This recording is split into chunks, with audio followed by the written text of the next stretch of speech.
Now, those sons of Ismail were believers, as was Ismail. And Ishaq was a believer, prophet. Prophet Yaqub alayhi salam, prophet. What is being referred to regarding the unbelievers and disobedient people from his lineage? Imam Ibn Hisham rahimahullah answers this question in the opening pages of his seerah when he discusses the idolatry that the Arabs fell into. Once Amr ibn Luhay brought back the first idol, Hubal, on a business trip to Sham. Allah's covenant of safekeeping and salvation does not embrace those people that rejected faith and were disobedient. Allah's covenant does not, just because racially they are Arabs and there flows within them the blood of the prophets, that does not mean that the covenant embraces them. It doesn't. And secondly, another important point that Imam Al-Jawzi rahimahullah mentions is that the prophethood runs through his line. This is a very significant point. Allah subhanahu wa ta'ala, he says about this in Surah Al Imran, the 3rd Surah, Ayat 33. إِنَّ اللَّهَ اصْطَفَى آدَمَ وَنُوحًا وَآلَ إِبْرَاهِيمَ وَآلَ عِمْرَانَ عَلَى الْعَالَمِينَ ذُرِّيَّةً بَعْضُهَا مِنْ بَعْضٍ وَاللَّهُ سَمِيعٌ عَلِيمٌ.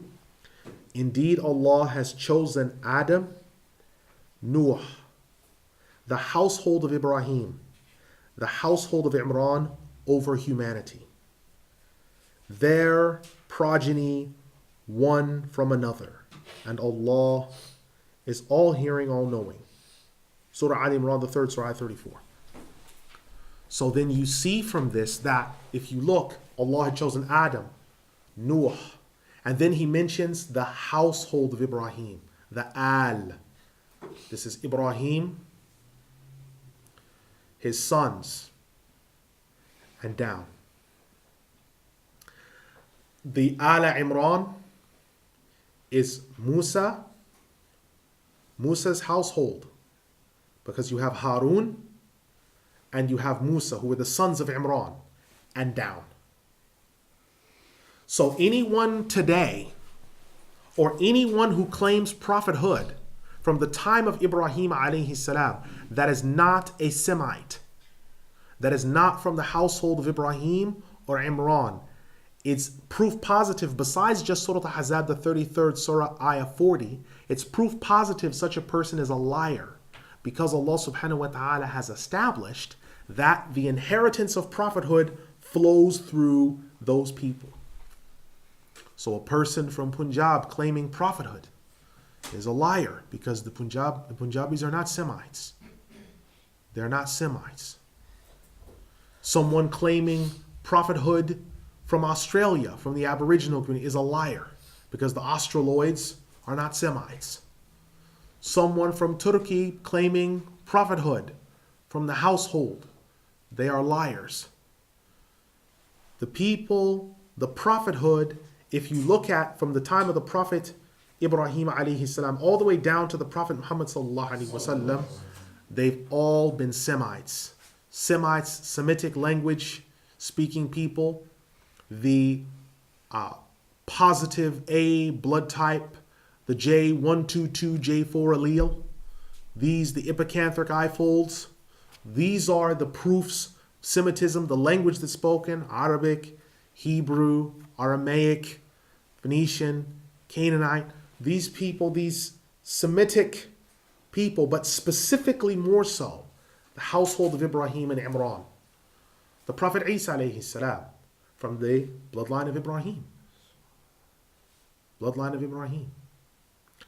Musa, Harun, all these people after Ibrahim from that bloodline. Yunus ibn Matta, well, he's from the household of Bani Israel. Hud, Salih, Shu'aib, Arabs. Ayub, Arab. All those people. So anyone comes, it's very easy to dismiss them. It says, well, I'm a prophet. Okay, well, we show them Surah Al-Ahzab, the 33rd Surah, Ayah 40. They still say, well, no, that's talking about the last of the messengers or the last of the law-bearing prophets. I'm a follow-up, an addendum to that. Okay, what's your household? Oh, well, I'm from Mongolia. Well, you're a liar. It's impossible. So the prophethood went through Ibrahim all the way down and then terminated. And that's how it works. Imam Al-Jawzi rahimahullah, he says further, quote, so then we remember the words of the Exalted One when he said, وَإِذْ جَعَلْنَا الْبَيْتَ مَثَابَةً لِلنَّاسِ وَأَمْنًا وَاتَّخِذُوا مِن مَّقَامِ إِبْرَاهِيمَ مُصَلًّى وَعَهِدْنَا إِلَى إِبْرَاهِيمَ وَإِسْمَاعِيلَ أَن طَهِّرَا بَيْتِي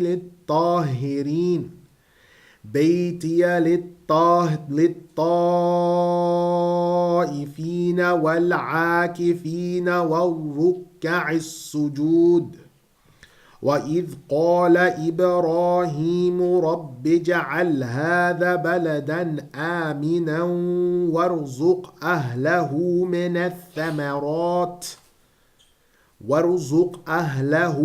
الثمرات من آمن منهم بالله واليوم الآخر قال ومن كفر فأمتعهم قليلا ثم اضطره إلى عذاب النار وبئس المصير.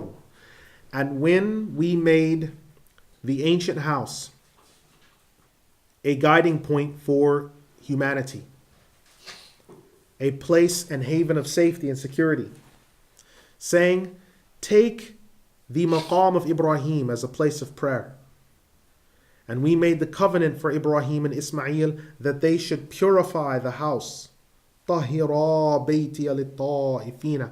They should purify the house for those who will make tawaf in it, those who will make i'tikaf, those in wuqu' and sujood, those bowing and in prostration. And when Ibrahim said, Lord, make this land a refuge and a haven, sustain its people from the fruit that shall come from the land, whoever believes from among them in Allah on the last day. He said, and whoever disbelieves, then I shall suffice him with very little. And this shall be a waypoint for them on the way to the punishment of the fire. And severe is the homecoming for such a one. Surat Al-Baqarah, Ayat 125 to 126. And so the statement of the Exalted One, and when we made the ancient house a gathering place for humanity, the house here is referring to the Kaaba. The alif and the lam, the fact that it's being used, al, is referring to the covenant that had been made because it's being used in an honorific fashion.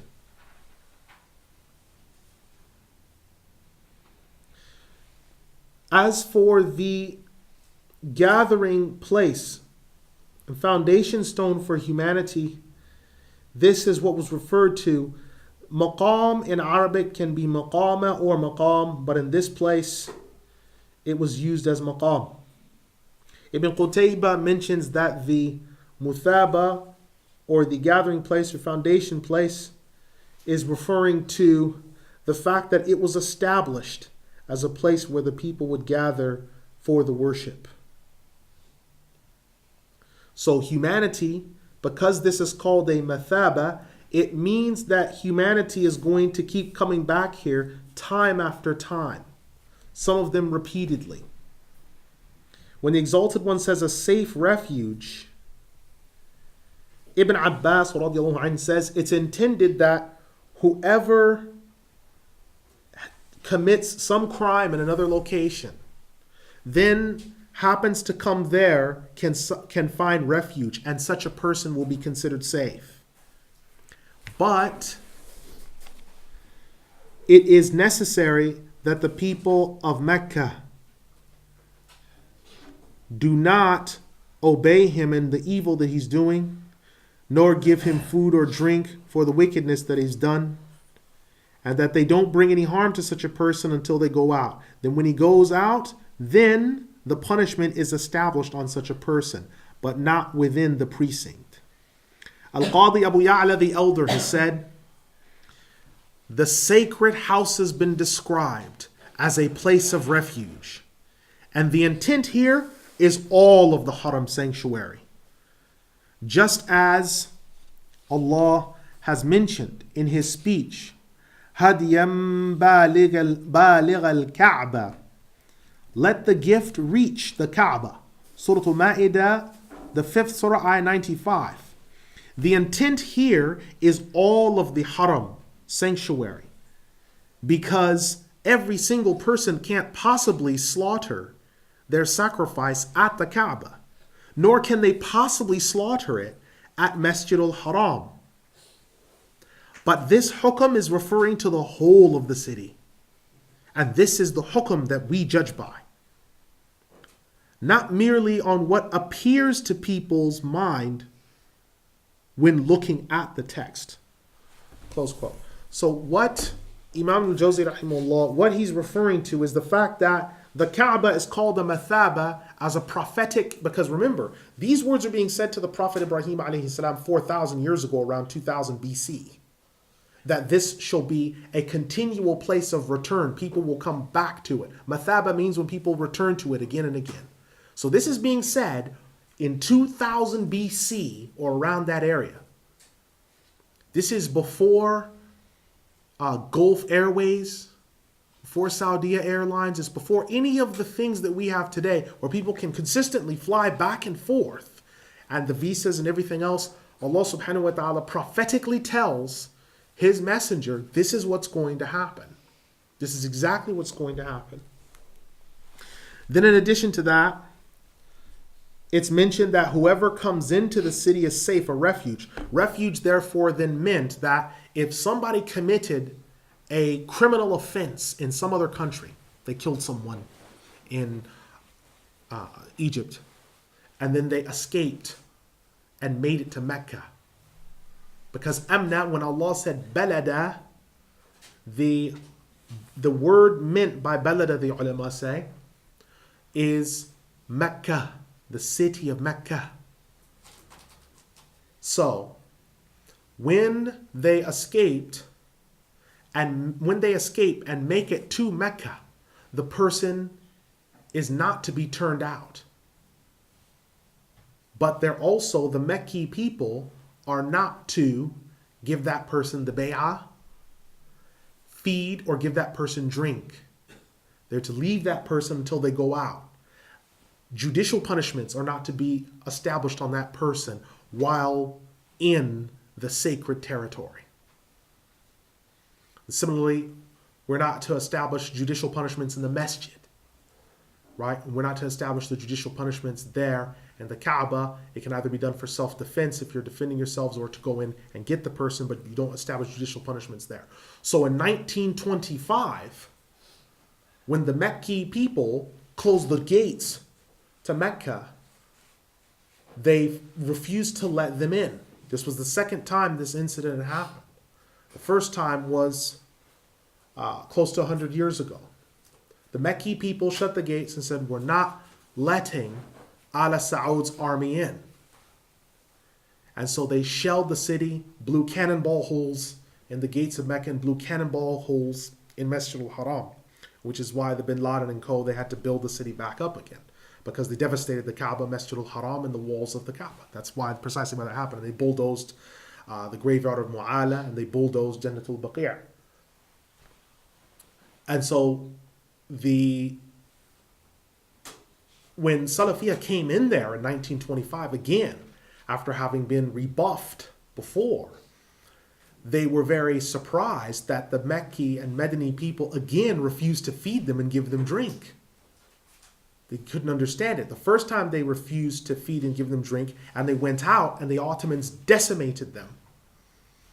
They did it again in 25 and went out, and they were nearly decimated by the Rashidiyah, which were a Jama'ah of elite soldiers